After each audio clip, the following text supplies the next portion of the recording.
Hello, good morning everyone. आज के lecture में हम दिल्ली सल्तनत आज हमारा कंप्लीट हो जाएगा। प्रीवियस लेक्चर में हमने इसका प्रशासन देखा था, जिसमें हमने क्या देखा था, केंद्रीय प्रशासन देख लिया था। उसके बाद इसमें हमने प्रांतीय प्रशासन भी देख लिया था और सैन्य व्यवस्था भी देख ली थी, न्याय व्यवस्था भी देख ली थी। और इसी के अंतर्गत हमको प्रशासन में क्या देखना था, वित्त व्यवस्था देखनी है और भूमि के प्रकार और साहित्यिक कृतियाँ देखनी है, मतलब जो प्रमुख पुस्तकें हैं उनके बारे में देखना है ना। तो हमारा आज के लेक्चर में क्या, दिल्ली सल्तनत कंप्लीट हो जाएगा और नेक्स्ट लेक्चर में हम मुगल साम्राज्य उसको स्टार्ट कर देंगे ना। सबसे पहले हम देखेंगे प्रशासन में क्या कि वित्त व्यवस्था कैसी थी, जो संपूर्ण दिल्ली सल्तनत है उसका, जिसमें हम देखेंगे कि उसमें गुलाम वंश भी देखेंगे है ना, गुलाम वंश की जो वित्त व्यवस्था कैसी थी है ना। इसके बाद हमने अलग अलग भी देख लिया था कि गुलाम वंश में वित्त व्यवस्था कैसी थी है ना। इसके बाद जो खिलजी वंश है उसकी वित्त व्यवस्था कैसी थी है ना, कौन कौन से कर लगाए गए थे है ना।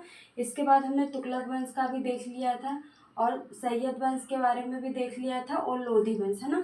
तो आज के लेक्चर में हम इसका ओवरऑल देखेंगे कि ओवरऑल दिल्ली सल्तनत के अंतर्गत वित्त व्यवस्था कैसी थी है ना। तो सबसे पहले हम देखेंगे कि कौन सा कर था, जाजिया कर। जाजिया कर किस पे लगाया जाता था, तो गैर मुसलमानों पर जाजिया कर लगाया जाता था है ना। और ये पहली बार किसके द्वारा लगाया गया था, तो फिरोज तुगलक के द्वारा पहली बार किस पर लगाया गया था, ये ब्राह्मणों पर लगाया गया था है ना। ये जाजिया कर किस पे, गैर मुसलमानों। ये 2 मार्क्स में भी आ सकता है। हम ओवरऑल इसका क्या देख रहे हैं, 11 मार्क्स में भी देख रहे हैं और 7 मार्क्स में। जो प्रशासन है उसका हमने 11 मार्क्स के अकॉर्डिंग देखा है और 7 मार्क्स में भी देखा है। 7 मार्क्स में आप थोड़ी चीज़ों को कम कर सकते हैं, जो इम्पोर्टेंट है उसको ऐड कर सकते हैं ना। और इसका जो वित्त व्यवस्था है ये अकेला आपका 7 मार्क्स में भी आ सकता है, 11 मार्क्स में भी आ सकता है। और जो मैं जाजिया कर और जो जाजिया कर निज़ाम ये ज़कात है, ये 2 मार्क्स में भी आ सकता है ना आपके, क्योंकि सिर्फ हमें 2 इन्फॉर्मेशन देनी है ना इसमें। तो सबसे पहले जाजिया कर जो कि गैर मुसलमानों पर लगाया जाता था और पहली बार फिरोज तुगलक ने किस पे लगाया था, ब्राह्मणों पर ये लगाया था है ना। इसके बाद जो जैनुल अबदीन है ना, जैनुल अबदीन इसको क्या बोलते हैं,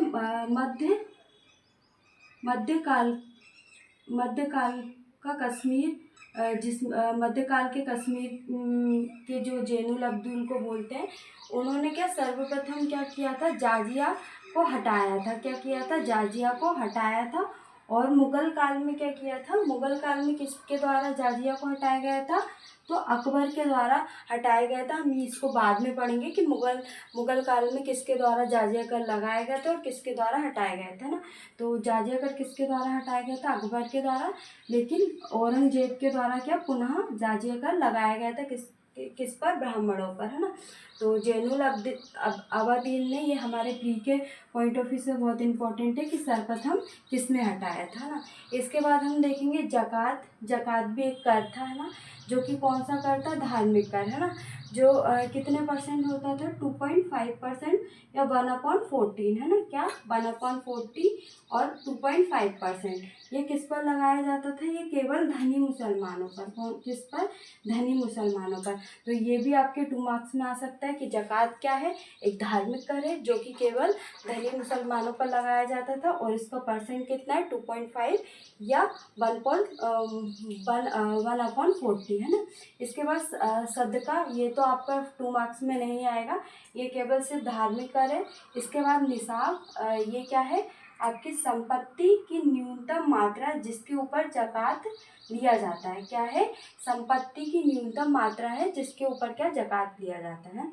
उसके बाद खराज। खराज क्या है, एक भू राजस्व है। क्या है, खराज क्या है, एक भू राजस्व कर है, जो कि कितना होता था, 1/3 होता था। और अगर परसेंट की बात करें तो 50% है ना। उसके बाद उर्स, ये मुस्लिम किसानों से लिया जाता था और कितना परसेंट था, 10% है ना। इसके बाद खम्स।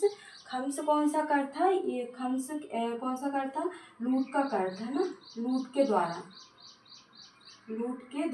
है ना, लूट के द्वारा लिया जाने वाला कर्ज किसको कहते हैं? खम्स को। ये भी आपके क्या 2 मार्क्स में आ सकता है। और कुरान के अनुसार अगर देखें तो 80% क्या सेना को जाता था और 20% किसको जाता था? राजा को, है ना। ये कुरान के अनुसार है। पहले क्या होता था, जो खम्स कर है वो 80% राजा लिया करता था और 20% किसके पास जाता था? सेना के पास जाता था ना।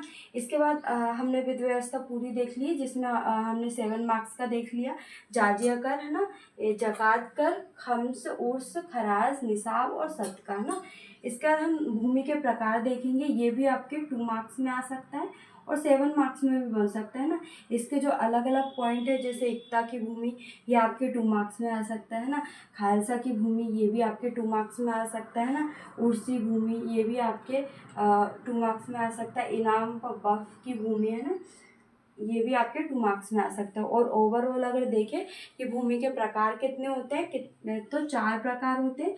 ये आपके 7 मार्क्स में आ सकता है ना। सबसे पहले एकता की भूमि, सेकंड है खालसा की भूमि, और थर्ड है उर्सी भूमि, और फोर्थ है इनाम या वक्फ की भूमि, है ना। और जो एकता की भूमि है उसके मालिक को क्या बोलते हैं? इक्तदार। क्या बोलते हैं? मालिक को क्या बोलते हैं? इक्तदार बोलते हैं। और बलवन ने क्या, जो एकताओं के लिए क्या, एक ख्वाजा नामक व्यक्ति की, अधिकारी की क्या नियुक्ति की थी? किसकी? बलवन के द्वारा ख्वाजा नामक अधिकारी की नियुक्ति की थी, है ना। बस इसमें इतना ही इम्पोर्टेंट है कि मालिक किसको बोलते हैं? इक्तदार को। और बलवन के द्वारा ख्वाजा नामक अधिकारी की नियुक्ति की। इसके बाद खालसा भूमि किसको कहते हैं? खालसा भूमि किसके नियंत्रण में थी? केंद्र के नियंत्रण में। इसके बाद इसके जो भू राजस्व कौन वसूलता था? तो अमील नाम का एक अधिकारी होता था, जो कि क्या करते थे? भू राजस्व वसूलते थे, है ना। उसके बाद उर्सी भूमि, इनके जो मालिक होते थे वो तुर्की मुसलमान होते थे, है ना। बस हमको 2 मार्क्स का अकॉर्डिंग देखना है कि जो मालिक होते थे क्या तुर्की मुसलमान। और इसके बाद इनाम व वक्फ भूमि, अगर 2 मार्क्स में लिखना है तो उर्सी भूमि क्या थी? कि दिल्ली सल्तनत के अंतर्गत भूमि का एक प्रकार। ये आपका फर्स्ट पॉइंट हो जाएगा। और सेकंड हो जाएगा कि मालिक कौन हुआ करते थे? तो तुर्की मुसलमान, है ना। और इनाम व वक्फ की भूमि, तो ये क्या थी? ये पॉइंट भी ले सकते हैं कि दिल्ली सल्तनत के अंतर्गत भूमि का एक प्रकार। और मुक्त भूमि, और इस पर क्या, ये क्या थे? इसके जो अधिकार होता था वो क्या होता था? वंशानुगत होता था, है ना। इसके बाद हम देखेंगे, ये हमारा प्रशासन कंप्लीट हो गया, जिसमें आज हमने विधि व्यवस्था और भूमि के प्रकार देख लिए, है ना। अब हम कुछ साहित्य कृतियाँ देख लेते हैं जो बहुत इंपॉर्टेंट है ना। पुस्तकें ये आपके 2 मार्क्स में आ सकती है ना, जो अलग अलग मैंने पुस्तक बताई, या साहित्य कृतियाँ ये आपके 7 मार्क्स में आ सकती है ना। सबसे पहले चचनामा, ये किसने? अली अहमद के द्वारा। ये किस भाषा में लिखी थी? अरबी भाषा में। इसमें किस चीज़ का वर्णन किया है? सिंध पर अरबों का आगमन का वर्णन किया है। किस पर?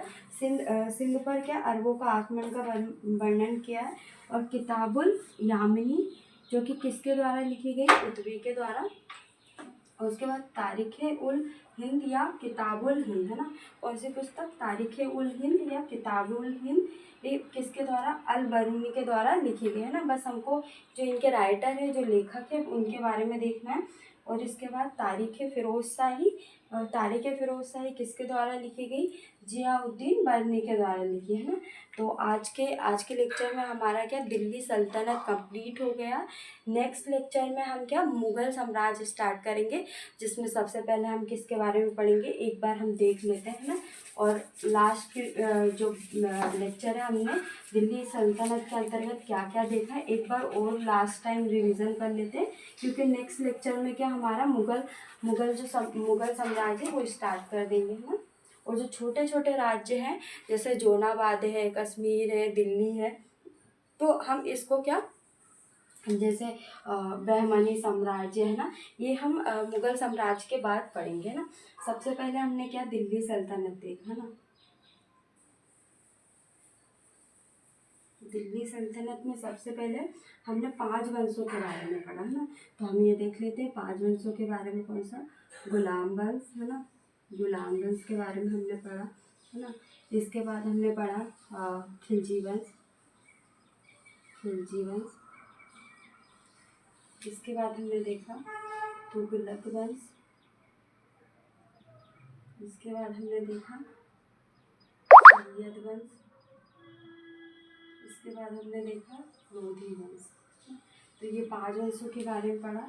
सबसे कम समय तक ना, सबसे कम समय तक, सबसे अधिक समय तक ना, सबसे अधिक। और इसके बाद इनके कौन थे संस्थापक एवं इसके थे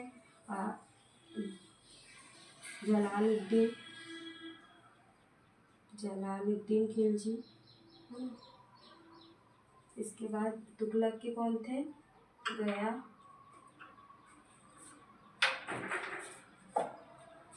गयासुद्दीन तुगलक। और सैयद वंश के कौन थे खिज्र खां। और लोधी वंश के बहलोल लोधी। अगर प्रमुख शासन की बात करें तो सबसे अधिक शक्तिशाली सुल्तान कौन थे, तो ये देख लेते हैं हम। सबसे अधिक शक्तिशाली कौन थे, तो इल्तुतमिश है ना। और इसके बाद इसमें द्वितीय जो इल्बारी वंश था, द्वितीय इल्बारी वंश, इसमें कौन थे प्रमुख थे बलबन, है ना। तो ये ज़्यादा इम्पोर्टेंट है ना, इस पर ज़्यादा ध्यान देना है। इसके बाद इसमें प्रमुख जो खिलजी वंश है उसमें कौन थे अलाउद्दीन खिलजी थे। अलाउद्दीन खिलजी सबसे प्रमुख शासन थे, जिसमें हमने दक्षिण और उत्तर भारत की इनकी जो विजय अभियान है वो देखा था। और इसमें क्या थे तुगलक, है ना, तुगलक मोहम्मद तुगलक प्रमुख थे, है ना। और इसके बाद लोधी वंश में कौन थे प्रमुख सुल्तान सिकंदर लोधी, है ना, सिकंदर लोधी। इन्होंने क्या जो राजधानी है दिल्ली से कहाँ पे स्थानांतरित की थी, तो आगरा में की थी। कहाँ पे आगरा में की थी, कब 1504 में, है ना। और इल्तुतमिश ने राजधानी कहाँ पे की थी, तो दिल्ली में की थी, है ना। तो ये जो वंश है उसमें हमने संस्थापक देख लिए। और जो प्रमुख सुल्तान है और सबसे शक्तिशाली सुल्तान है जो हमको पढ़ना है इल्तुतमिश है ना, जिसकी प्रमुख कौन सी व्यवस्था, इक्ता व्यवस्था, है ना। तो इक्ता व्यवस्था के बारे में देखना है ना। और इसके बाद हमने जो बलबन की क्या हमको मुख्य रूप से भू राजस्व व्यवस्था देखनी है ना। इसके बाद जो अलाउद्दीन खिलजी उनकी क्या युद्ध अभियान देखना है दक्षिण भारत के और उत्तर भारत के। और उनके द्वारा जो बाजार नियंत्रण नीति अपनाई गई थी उसके बारे में हमको अच्छे से पढ़ना है ना। गयासुद्दीन तुगलक के द्वारा जो 5 निर्णय लिए गए थे दिल्ली से राजधानी दौलताबाद की थी, है ना। और चांदी की मुद्रा का प्रचलन किया था, तो इसके बारे में पढ़ना है ना। और इसमें ही हमको क्या फिरोज तुगलक को भी देखना है ना, फिरोज तुगलक भी इम्पॉर्टेंट है ना। इसके बाद हमको सिकंदर लोधी के बारे में थोड़ी बहुत इंफॉर्मेशन देखनी है, जिसमें और इब्राहिम लोधी के द्वारा जो पानीपत का युद्ध हुआ था उसके बारे में पढ़ना है। तो आज हमारा क्या दिल्ली सल्तनत कंप्लीट हो गया। नेक्स्ट लेक्चर में हम मुगल साम्राज्य स्टार्ट करेंगे।